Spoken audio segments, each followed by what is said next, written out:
Hello, the festive season is in the air, which is why we're looking resplendent in our ethnic wear.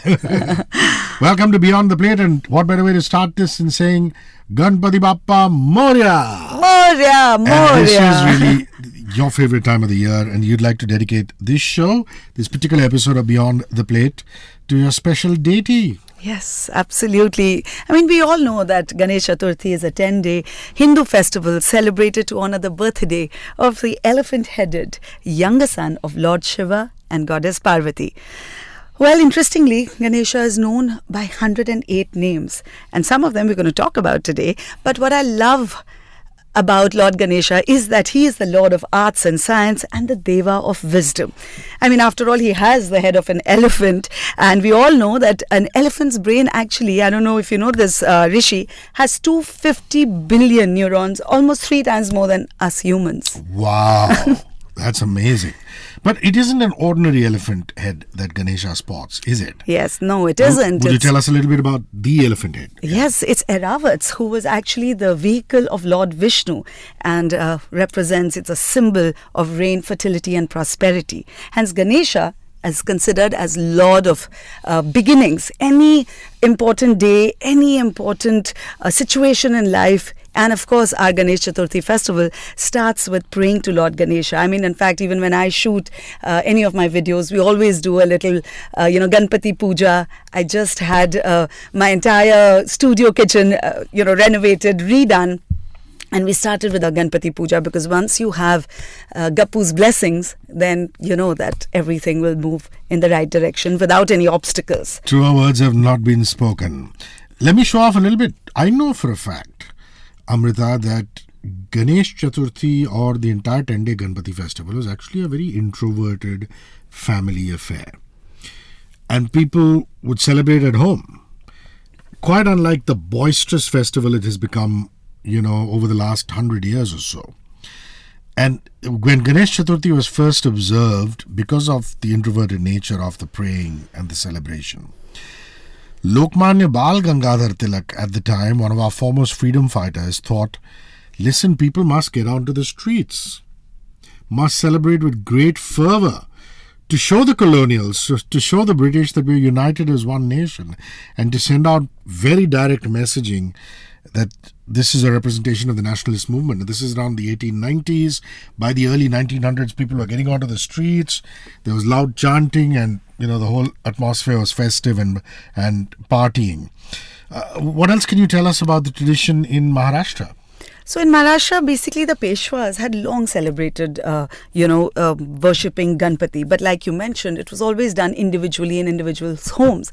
And now we had the Raj ruling us. So I think Bal Gangadhar Tilak was very wise at that point to use this puja for a much bigger cause. He wanted to, remove the divide between Brahmins and non-Brahmins. He wanted that everybody pray equally because the God of everyone is, after all, Ganesha.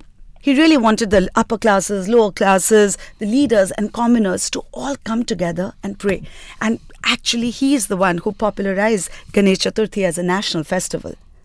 Now listen, it is obvious that today there is a huge movement about sustainability.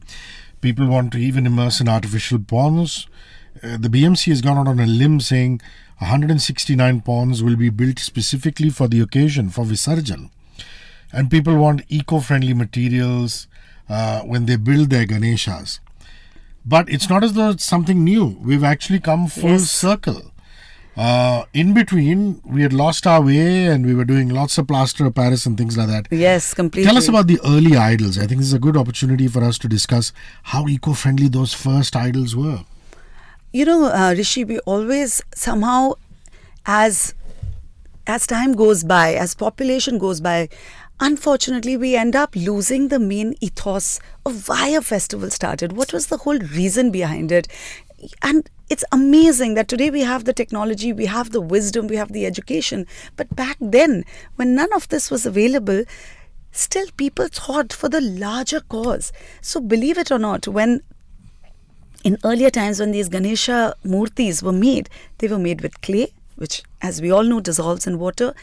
A lot of turmeric used to be added while making the deities.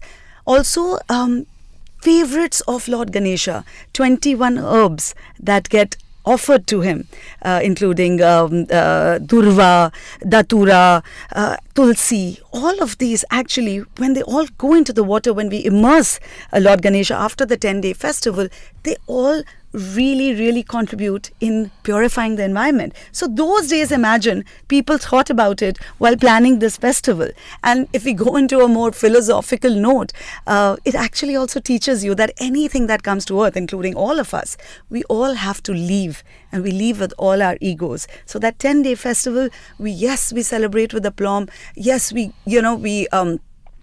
go all out, we charhao so much to Ganpati, we celebrate, we meet. But then at the end of the day, when we are saying goodbye to him, it's also kind of a awakening and also kind of a realization that one day we are all going to be going without our material assets, So actually, this is a beautiful festival. It teaches us so much. I mean, at the end of the day, Ganpati was also intelligent and smart and emotional at the same time. So this festival actually teaches you to have a nice combination of all of that, don't you think?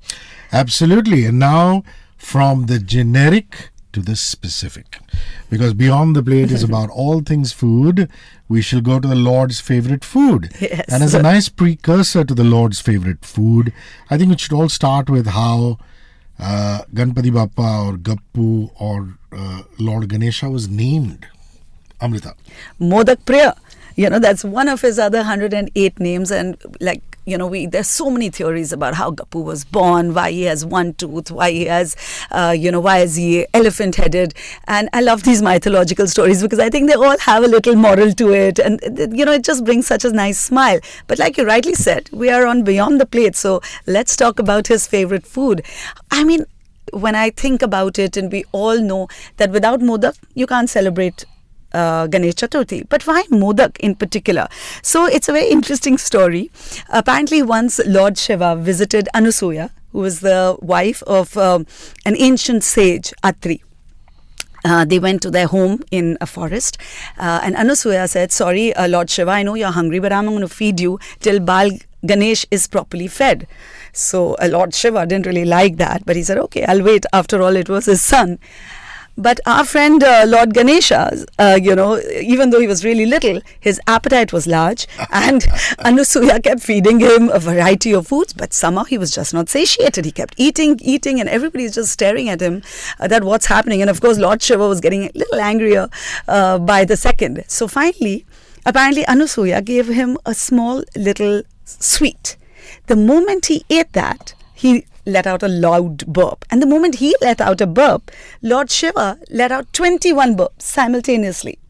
So Goddess Parvati was quite amused by this and went and asked Anusuya, what did you feed my little Ganesha that caused this? And she realized that it was a modak, and literally like a small bite of bliss, you can call it. And that day she kind of made this official statement that Lord Ganesha's favorite sweet is Modak, and all his devotees should offer him that, and it should be done in the number of 21 because of Lord Shiva's 21 burps. Sweet, so cool, so cute, so sweet. Rishi, I must add here, it's really strange. All of us feel that khane ke baad we have to have a little dessert. I sometimes actually think that maybe this whole concept may have arisen from there, because burping is a sign of satiety. So you have a little piece and then you're completely satisfied no matter how much you eat. That little bite of meetha, little bite of sweet always kind of completes the meal. I mean, that's really my only my theory, not to be taken seriously and not to be used as an excuse to just go all out for dessert. A little small bite is good enough. At the end of the show comes the Ask Amrita section. Please ask her anything to do with food.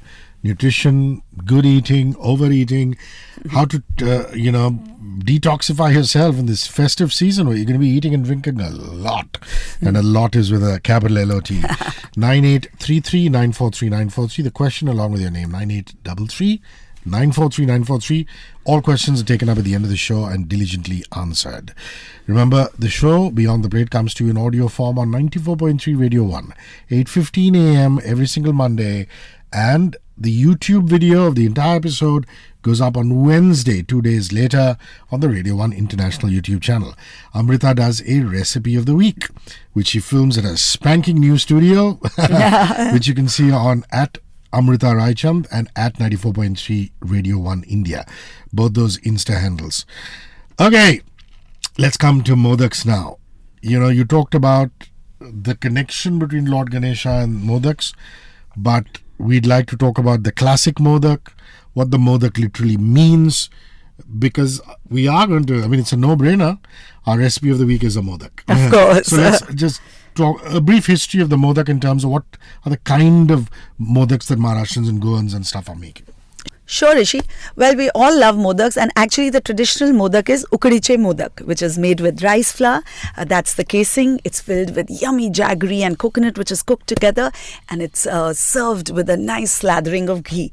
Now, this is actually a very easy, very healthy recipe. It's steamed after all, but everybody can't get it right, especially, non-Maharashtrians. So the Maharashtrians and Goans have really mastered the art, but not everybody can get their, hand into shaping it. Of course, now a lot of modak molds are available, so things are easy. But for those who, who find this a bit tedious, someone like me always comes up with great innovations of modaks. Every year, believe it or not, Rishi, I make a different kind of modak for Gappu, and I share that recipe on my YouTube channel, on Instagram, and I love it. And believe it or not, every year I think maybe this time I'll run out of ideas, but every time Gappu surprises me and gives me a beautiful idea to come up with. And I have one such amazing recipe this time. It's also healthy, it's also very, very easy, and it's not tedious at all.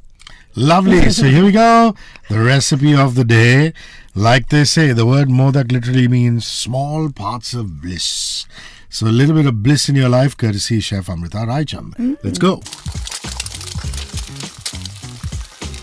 All right, so I'm going to give you the recipe of very healthy modaks, which are going to be made with nuts and dried fruits. So what you do, you take about a cup of mixed nuts. Of course, you can choose nuts of your choice, some pistachios, walnuts, almonds, and we take some ghee in a pan, and we just saute it a little till they're nice and golden and crunchy. Then we take it out in a plate or a bowl and just let it cool.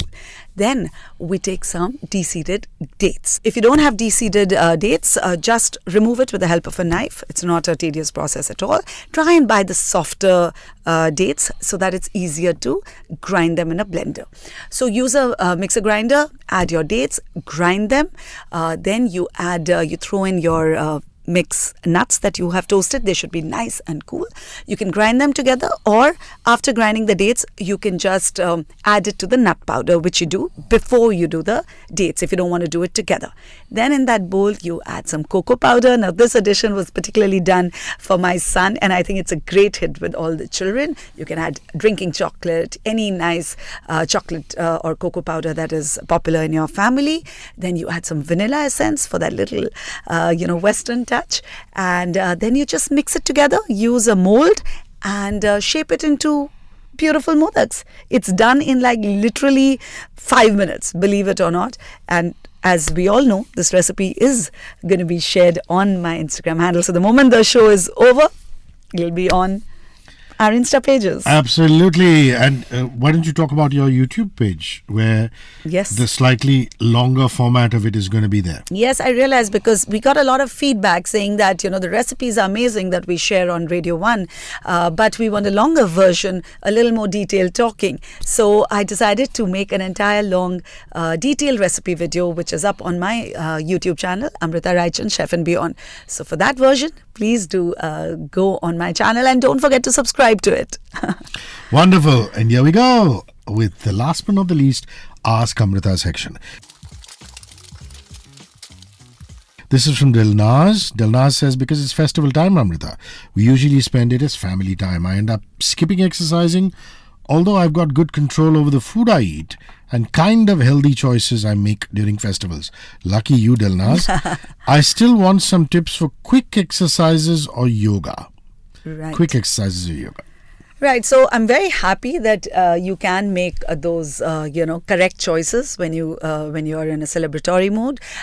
If you want some more ideas, we've done an entire episode on pre-festivities, and the great trick that I came up with is to have a nice filling salad before you step out for dinner, so you're not really walking in hungry. That also helps you make the right choice.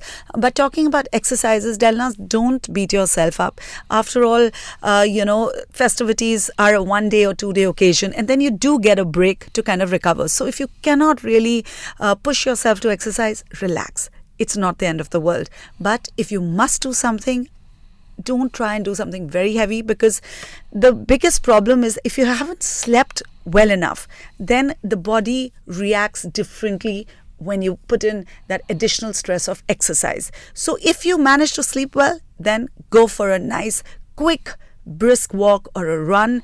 Just go outdoors. I just want you to get some fresh air, because it really kind of stimulates the blood circulation, clears up the mind, clears up the fogginess from a late night. So I think the one thing that I would highly advise is walk. If you cannot even do that, just put on some music, and a 20-minute easy, carefree dancing really does the trick. Dance, little lady, dance.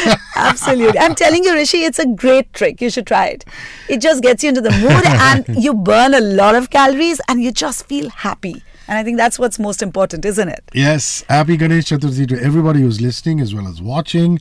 Happy Ganesh Chaturthi to you and your family, Amrita. And thank you so much for being part of our family at Radio 1. Oh, thank Remember, you. we will see you back on Beyond the Plate next week. Till then, have fun and keep sending in those questions for Ask Amrita. Bye-bye. Bye, and happy Ganesh Chaturthi from me too to all of you. 94.3 Radio 1.